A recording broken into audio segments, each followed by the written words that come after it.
Hello అండి, ఇవాళైతే మంచి snack mixie jar తీసుకొని 1 కప్పు వరకు స్వీట్ కార్న్ యాడ్ చేసుకోవాలి. అందులో 3 నుంచి 4 వరకు పచ్చిమిర్చి, అలానే అల్లం ముక్కలు, ఇంకా ఒక అర డజన్ వరకు వెల్లుల్లిపాయలు, ఇంకా 1 టేబుల్ స్పూన్ వరకు జీలకర్ర, రుచికి సరిపడా ఉప్పును కూడా వేసుకున్న తర్వాత దీన్ని బరకగా గ్రైండ్ చేసుకోవాలి. మనం పల్స్ మోడ్లో పెట్టామంటే సరిపోతుంది. సో ఈ విధంగా రావాలి. దీన్ని ఒక బౌల్లోకి ట్రాన్స్ఫర్ చేసుకుందాం. ఇందులో అయితే ఒక 2 టేబుల్ స్పూన్ వరకు శనగపిండిని యాడ్ చేసుకోవాలి. ఇంకా ఒక 2 టేబుల్ స్పూన్ వరకు బియ్యపు పిండిని కూడా యాడ్ చేసుకోవాలి. ఇప్పుడు మనం శనగపిండి యాడ్ చేసాం కదా, కాబట్టి ఖచ్చితంగా మనం వాముని యాడ్ చేసుకోవాలి. ఈ విధంగా క్రష్ చేసి వేసారంటే మంచిగా ఫ్లేవర్ అనేది వస్తుంది.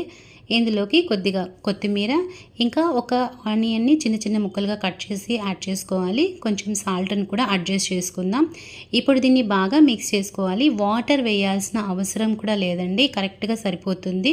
మీకు మరి ఒకవేళ పల్చగా అనిపిస్తే కొద్దిగా పిండిని యాడ్ చేసుకోండి. శనగపిండిని కొద్దిగా బియ్యం పిండిని కలిపి యాడ్ చేసుకోండి. ఈ కన్సిస్టెన్సీ రావాలి. ఇక్కడైతే నేను అస్సలు వాటరే యాడ్ చేయలేదు.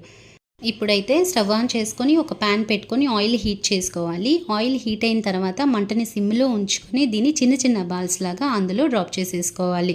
సో ఈ విధంగా మనం ఎంతైనా ప్యాన్ వరకు ఫుల్గా అయ్యే వరకు వేసుకోవచ్చు. చూసారు కదా, చాలా సింపుల్గా ఈజీగా స్వీట్ కార్న్ పకోడా అన్నది రెడీ అయిపోయింది.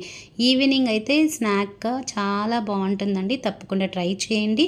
మీకు ఎలా వచ్చిందో నాకు కామెంట్ చేయండి. అలానే మీరు కనుక ఛానల్ని ఫస్ట్ టైం చూస్తున్నట్లయితే ప్లీజ్ ఛానల్లో మిగిలిన వీడియోస్ని ఒకసారి చెక్ చేయండి. మీకు నచ్చినట్లయితే తప్పకుండా సబ్స్క్రైబ్ చేసి మీ ఫ్రెండ్స్ అండ్ ఫ్యామిలీ మెంబర్స్కి షేర్ చేసేయండి.